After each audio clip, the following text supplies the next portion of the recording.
Assalamualaikum warahmatullahi wabarakatuh. Perkenalkan, nama saya Oktania Ramadhani dengan NIM P01720123446. Di sini saya akan menjelaskan LP tentang harga diri rendah. Yang pertama itu dimulai dari pengertian. Harga diri rendah merupakan keadaan di mana individu mengalami evaluasi diri negatif tentang kemampuan dirinya. Pemberian TAK stimulasi persepsi yang efektif didukung dengan lingkungan tempat terapi yang diberikan dan kemauan untuk berpartisipasi dalam kegiatan. Maka diharapkan dapat mengatasi harga diri rendah, juga dapat mengekspresikan yang dipaparkan dengan baik dan tepat. Selanjutnya, etiologi harga diri rendah. Yang pertama ada faktor predisposisi. Faktor predisposisi terjadinya harga diri rendah yaitu adanya penolakan orang tua, kegagalan berulang kali, ideal diri tidak realistik, ketergantungan pada orang lain.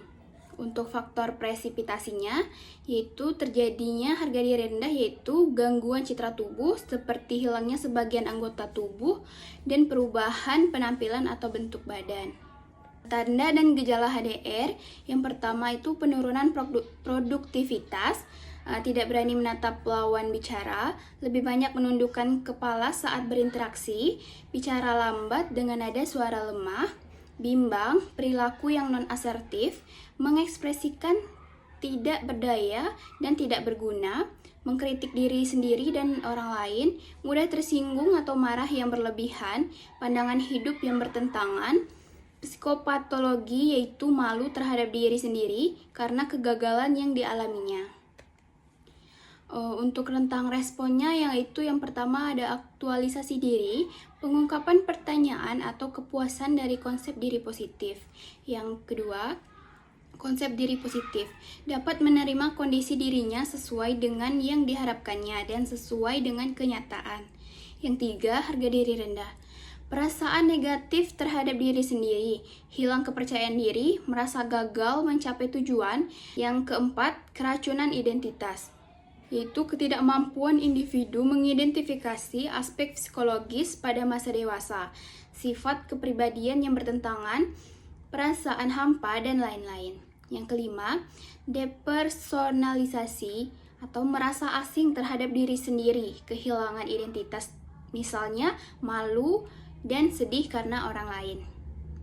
Psikopatologi harga diri rendah yaitu ada perasaan negatif terhadap diri sendiri, yaitu individu merasa tidak berharga, tidak berguna, dan pesimis. Yang kedua, kehilangan kepercayaan diri, yaitu sulit membuat keputusan dan cenderung menunda-nunda. Yang tiga, kecenderungan menyendiri, yaitu menghindari aktivitas sosial dan mengisolasi diri dari lingkungan sekitar. Yang keempat, perilaku tidak sehat, yaitu beresiko mengembangkan kebiasaan merokok atau minum alkohol sebagai cara mengatasi rasa tidak percaya diri. Yang kelima, sulit menerima pujian, yaitu cenderung lebih peka terhadap kritik. Yang keenam, tanda fisik dan emosional, yaitu dapat muncul gejala fisik seperti tekanan darah tinggi, serta emosi negatif seperti cemas, panik, dan curiga. Kemudian masuk ke pengkajian, yaitu dimulai dari identitas klien, meliputi nama, umur, jenis kelamin, status perkawinan, pendidikan, pekerjaan, dan dari penanggung jawab. Kemudian keluhan utama dan alasan masuk, faktor predisposisi, kemudian faktor presipitasi, aspek fisik, dan aspek psikososial.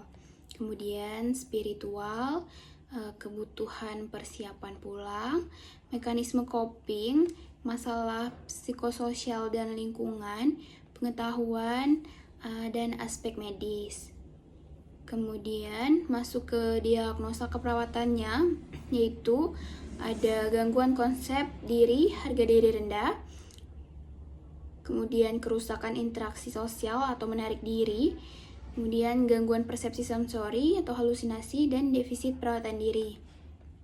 Untuk intervensinya yaitu SP1, identifikasi kemampuan positif yang dimiliki, nilai kemampuan yang dapat dilakukan saat ini, pilih kemampuan yang akan dilatih, diskusikan dengan pasien beberapa aktivitas yang dapat dilakukan dan dipilih sebagai kegiatan yang akan pasien lakukan sehari-hari.